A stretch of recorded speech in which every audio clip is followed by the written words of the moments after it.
5 August সারা দেশে শান্তিপূর্ণ গণমিছিলের ঘোষণা দিয়েছে বাংলাদেশ জামায়াতে ইসলামী। জামায়াত আমিরের খোঁজ নিতে হাসপাতালে যাচ্ছেন তারেক রহমানের প্রতিনিধি।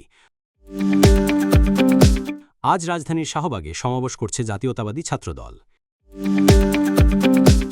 শেখ হাসিনার বিরুদ্ধে সূচনা বক্তব্য ও সাক্ষ্য গ্রহণ আজ, ভিন্নরূপে সাবেক আইজিপিকে হাজির।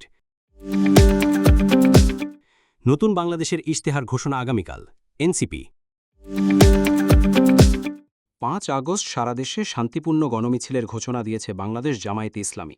দলটির পক্ষ থেকে জানানো হয়, ছাত্র জনতার ঐতিহাসিক গণ অভ্যুত্থানের প্রথম বার্ষিকী উপলক্ষে এই কর্মসূচি নেওয়া হয়েছে। জামায়াতের সেক্রেটারি অধ্যাপক মিয়া গোলাম পরোয়ার জানান, 2024 সালের গণ অভ্যুত্থানের স্মৃতিকে কেন্দ্র করে মাসব্যাপী যে কর্মসূচি ঘোষণা করা হয়েছিল তারই অংশ হিসেবে 5 আগস্ট মঙ্গলবার দেশের সব মহানগর ও জেলা পর্যায়ে এই গণমিছিল অনুষ্ঠিত হবে। তিনি জানান, প্রতিটি জেলা ও মহানগর শাখাকে প্রস্তুতি নেওয়ার নির্দেশ দেওয়া হয়েছে। মিছিল হবে সুশৃঙ্খল ও শান্তিপূর্ণ। গোলাম পরোয়ার বলেন, এই কর্মসূচির মাধ্যমে জনগণের আশা আকাঙ্ক্ষা ও পরিবর্তনের দাবি তুলে ধরা হবে। তিনি আরও জানান, এটি শুধু জামায়াতের কর্মসূচি নয়, বরং গণমানুষের অধিকার আদায়ের একটি পদক্ষেপ। সকল নাগরিককে এই গণমিছিলে অংশ নেওয়ার আহ্বান জানান তিনি এবং প্রশাসনের প্রতি আহ্বান জানান তারা যেন শান্তিপূর্ণ ও গণতান্ত্রিকভাবে কর্মসূচি পালনে সহযোগিতা করে।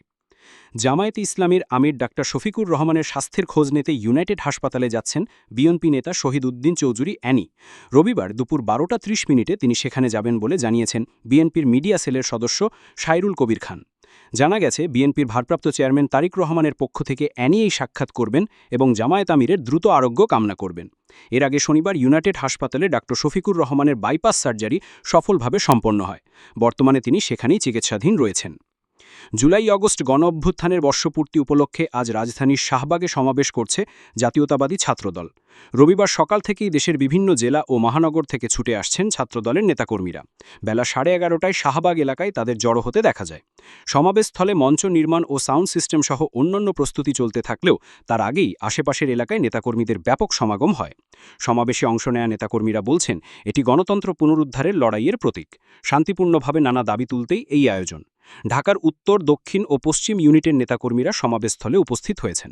টিএসসি সংলগ্ন এলাকাতেও বিভিন্ন কলেজ শাখার ছাত্রদল নেতাকর্মীদের দেখা গেছে।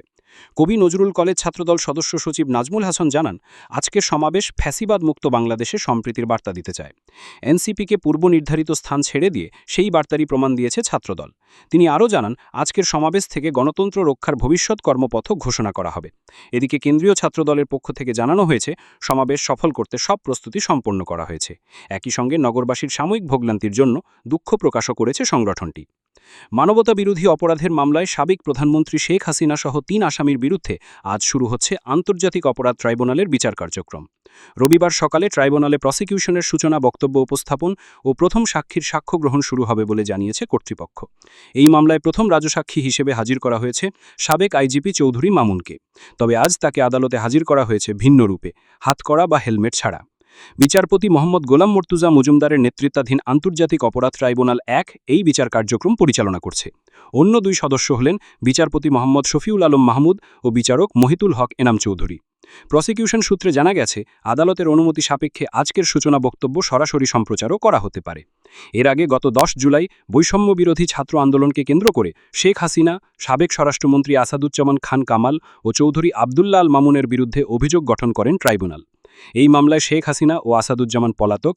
তাদের পক্ষে রাষ্ট্রনিযুক্ত আইনজীবী আমির হোসেন আদালতে অব্যাহতির আবেদন করলেও তা খারিজ করে দেওয়া হয়।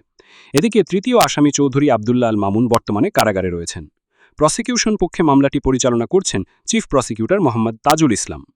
জাতীয় নাগরিক পার্টি এনসিপি আগামীকাল ঘোষণা করতে যাচ্ছেন নতুন বাংলাদেশের ইশতেহার।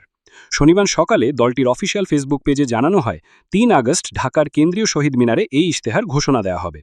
ফেসবুক পোস্টে বলা হয়েছে, ইতিহাসের এই সন্ধিক্ষণে দেখা হচ্ছে আপনাদের সাথে।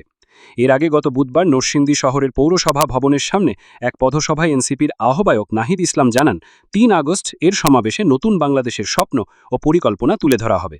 তিনি বলেন, আপনারা যদি সেদিন আমাদের সঙ্গে থাকেন তবে সব দাবি আদায় করেই ছাড়ব।